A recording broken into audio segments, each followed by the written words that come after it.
जय हिंद। कैसे हैं आप? एक बार फिर आपके अपने चैनल गुरु गंगा में आपका हार्दिक स्वागत है। आज की वीडियो में हम लोग भारत की जनगणना 2011 के बारे में सीखेंगे। इससे संबंधित बहुत सारे प्रश्न प्रतियोगी परीक्षाओं में पूछे जाते हैं।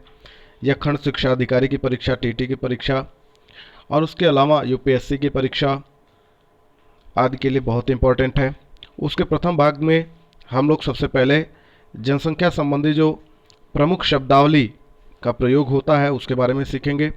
अगले भाग में हम लोग भारत की जनगणना के संदर्भ में जो बहुत सारे आंकड़े प्राप्त हुए हैं और उसके ऐतिहासिक तथ्यों के बारे में सीखेंगे। ठीक है। और तीसरे भाग के रूप में हम लोग अपने उत्तर प्रदेश राज्य के जनगणना के संबंध में सीखेंगे। तो इस प्रकार से जनगणना से संबंधित 3 वीडियो क्रमशः आपको प्राप्त होने वाली हैं। तो आप इसे ध्यान से देखेंगे। इससे संबंधित प्रश्न विभिन्न प्रतियोगी परीक्षाओं में अवश्य पूछे जाते हैं। इससे पहले कि वीडियो हम लोग शुरू करें, जिन लोगों ने चैनल को सब्सक्राइब नहीं किया वो चैनल को सब्सक्राइब करके बेल का आइकन को प्रेस कर दें ताकि प्रत्येक वीडियो की नोटिफिकेशन उनको समय पर मिलती रहे। और जिन्होंने हमारी पिछली वीडियोज़ नहीं देखी हैं वे भी इस वीडियो के डिस्क्रिप्शन बॉक्स में दिए गए लिंक पर क्लिक करके पिछली वीडियोज देख सकते हैं। तो आइए सबसे पहले शुरू करते हैं आज की इम्पोर्टेंट कक्षा। जनगणना के संबंध में अगर हम बात करें तो बहुत सारी महत्वपूर्ण शब्दावली का प्रयोग होता है। प्रश्नों में भी कई बार पूछा जाता है प्रश्न पत्रों में कि जनसंख्या घनत्व से क्या तात्पर्य है, या शिशु मृत्यु दर क्या है, या जीवन प्रत्याशा क्या है। तो वैसी शब्दावली के बारे में इस वीडियो में आपको बहुत सारी जानकारी प्राप्त होने वाली है। आप इसको ध्यान से देखेंगे। चलिए सबसे पहले हम शुरू करते हैं जनसंख्या घनत्व। यह क्या होता है? जनसंख्या घनत्व का तात्पर्य प्रति वर्ग किलोमीटर में निवासित कुल जनसंख्या से है। निर्वासित नहीं, निवासित मतलब निवास करने वाली, है ना, कुल जनसंख्या से है। यानी प्रति किलोमीटर वर्ग में कितनी जनसंख्या निवास करती है वही जनसंख्या घनत्व कहलाता है। इसे ज्ञात करने के लिए एक फार्मूला प्रयोग होता है, एक सूत्र का प्रयोग किया जाता है। कुल जनसंख्या में यदि हम कुल क्षेत्रफल से भाग दे दें तो हमें जनसंख्या घनत्व का पता लग जाता है। वह सूत्र यहाँ पर दिया हुआ है, आप इसको ध्यान से देख लें। जनसंख्या घनत्व बराबर कुल जनसंख्या बटे कुल क्षेत्रफल, यानी एक निश्चित क्षेत्रफल पर रहने वाली जो जनसंख्या होती है वह वहाँ का जनसंख्या घनत्व बताती है। दूसरा है दशकीय वृद्धि दर। इसके बारे में भी पूछा जाता है, दशकीय वृद्धि दर क्या है? तो यह 10 वर्षों के मध्य जनसंख्या में हुई प्रतिशत वृद्धि को व्यक्त करता है। क्या? दशकीय वृद्धि दर। इसका एक सूत्र है दशकीय वृद्धि दर, यानी डीजीआर इसको कहा जाता है। इसका जो सूत्र है वह है वर्तमान जनसंख्या माइनस पूर्व जनसंख्या। यानी अगर जो आज की जनसंख्या है उसमें से पहले की जनसंख्या जो थी 10 साल पहले उसको घटा दिया जाए और उसमें 100 का गुणा कर दिया जाए, है ना। फिर पूरे का बटा पूर्व जनसंख्या, 10 साल पहले जो पहली जनसंख्या थी उससे यदि हम भाग कर दें तो दशकीय वृद्धि दर का पता चल जाता है। फिर से देख लीजिए, जो आज की जनसंख्या है उसमें से 10 साल पहले की जनसंख्या को घटा दीजिए, जो आता है उसमें 100 का गुणा कर दीजिए और फिर जो प्राप्त होता है उसमें 10 साल पहले वाली जनसंख्या से भाग कर देंगे तो दशकीय वृद्धि दर का पता चल जाएगा। ठीक है।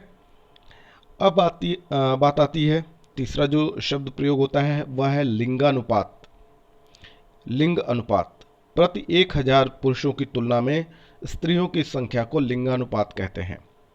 यानी जो सूत्र इसके लिए आप प्रयोग करेंगे वो ये है कि स्त्रियों की संख्या गुणे 1000, उसमें जब आप भाग करेंगे पुरुषों की संख्या से तो जो प्राप्त होता है वही लिंगानुपात कहा जाता है। अब देख लेते हैं चौथी शब्दावली क्या है। शिशु लिंगानुपात किसे कहते हैं, यह भी पूछा जाता है। तो जनसंख्या में 0 से 6 वर्ष, है ना, 0 से 6 वर्ष यानी जो अभी नवजात शिशु है वहाँ से लेकर 6 वर्ष तक के आयु समूह में प्रति 1000 पुरुषों की तुलना में उसी यानी 0 से 6 वर्ष के आयु समूह की ही जो स्त्रियों की संख्या होती है वही शिशु लिंगानुपात यानी CSR कहलाती है। इसे ज्ञात करने के लिए आप क्या करेंगे, शिशु लिंगानुपात 0 से 6 वर्ष के आयु समूह का ही ज्ञात किया जाता है।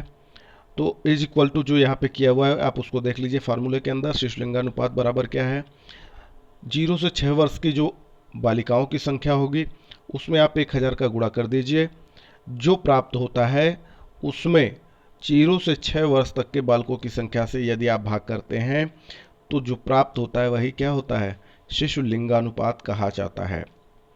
अगला देख लीजिए साक्षरता। सामान्यतः हम लोग ये समझते हैं कि जो लोग भी जिनको भी अक्षर ज्ञान प्राप्त हो गया है उन्हें हम साक्षर कह सकते हैं, पर साक्षर कौन है, साक्षरता क्या है, उसके बारे में आप जान लें। 7 वर्ष और उससे अधिक आयु का जो व्यक्ति किसी भाषा को समझ सकता हो और उसे लिख या पढ़ सकता हो साक्षर कहलाता है ना। और यही जो गुण है वह क्या कहलाती है, साक्षरता कहलाती है। आप ध्यान से देख लें, 7 वर्ष और उससे अधिक आयु की बात है, यानी उससे न्यूनतम वाले को इसमें कैलकुलेट नहीं करते साक्षरता के अंतर्गत। यानी 7 वर्ष और उससे अधिक आयु का जो व्यक्ति किसी भाषा को समझ सकता हो और उसे लिख या पढ़ सकता होगा वही साक्षर कहलाएगा। और यह जो गुण होती है इसे क्या कहते हैं, साक्षरता कहते हैं, है ना। इस क्रिया को क्या कहते हैं, साक्षरता कहते हैं। प्रश्न पूछा जाता है साक्षरता दर क्या है, तो इसी आयु समूह से उसका संबंध होगा साक्षरता दर का। 7 वर्ष और उससे अधिक आयु वर्ग वाली कुल जनसंख्या में से साक्षर व्यक्तियों के प्रतिशत को जनसंख्या की साक्षरता दर कहते हैं। यानी जब इसको हम ज्ञात करते हैं तो उसके लिए एक सूत्र का प्रयोग होता है, साक्षरता दर बराबर साक्षरों की संख्या। साक्षरों की संख्या से मतलब क्या, 7 वर्ष और उससे ऊपर की आयु का जो व्यक्ति साक्षर है उसकी संख्या, उसमें आप 100 का गुणा कर देंगे और फिर 7 साल या उससे अधिक यानी 7+ आयु वाली जनसंख्या जो होती है, 7 साल या उससे अधिक आयु वाली जनसंख्या से उसमें जब भाग करेंगे जो प्राप्त होगा वह साक्षरता दर कही जाएगी। ठीक है, आगे चलें। अगला देख लीजिए, शून्य जनसंख्या वृद्धि किसे कहते हैं।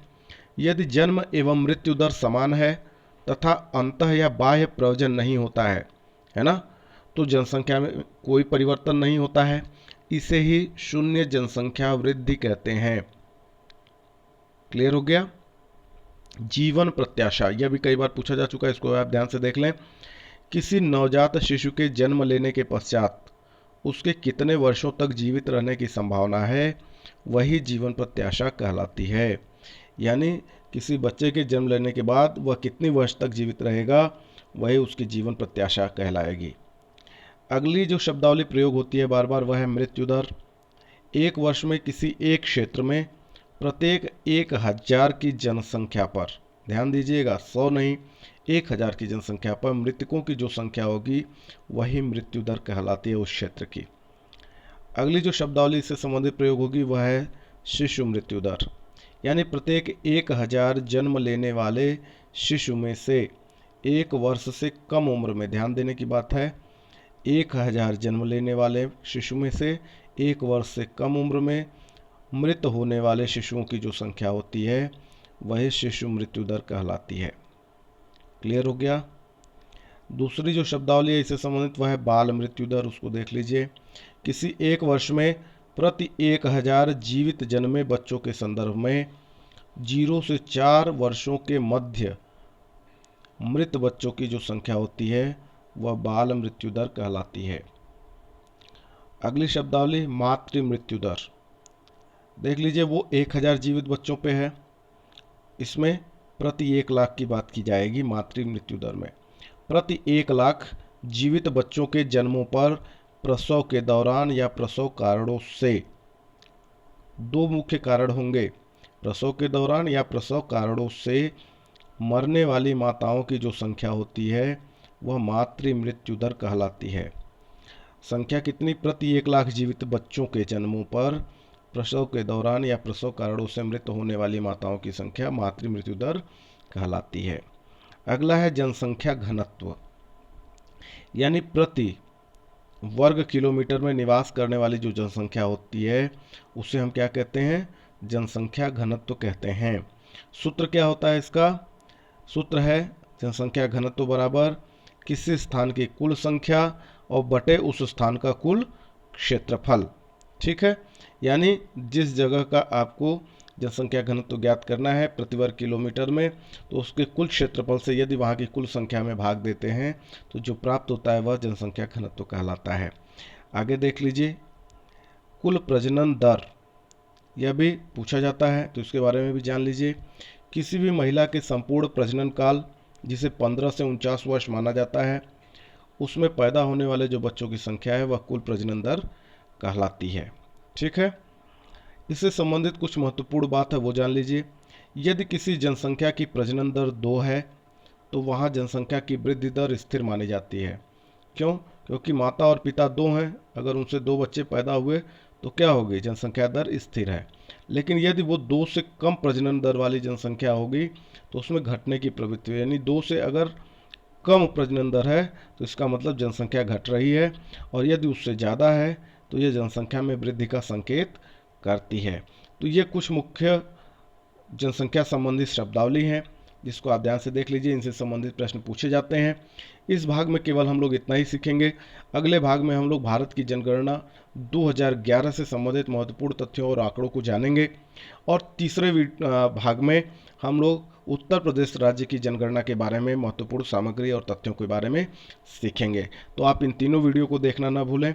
इससे संबंधित कोई भी प्रश्न पूछा जाएगा, यदि आपने तीनों वीडियोज ध्यान से देखे हैं तो आपसे कोई भी प्रश्न मिस होने की संभावना समाप्त हो चुकी होगी। ठीक है, यदि वीडियो आपको पसंद आता है तो इसे लाइक करना ना भूलें, अपने मित्रों में शेयर करना ना भूलें, और अगर अभी तक आपने चैनल को सब्सक्राइब नहीं किया है तो आप चैनल को सब्सक्राइब करके बेल आइकन को भी प्रेस कर दें ताकि प्रत्येक वीडियो की नोटिफिकेशन आपको समय पर मिलती रहे। और फिर मिलते हैं अगले वीडियो में, तब तक के लिए आप सभी लोगों को फिर से जय हिंद।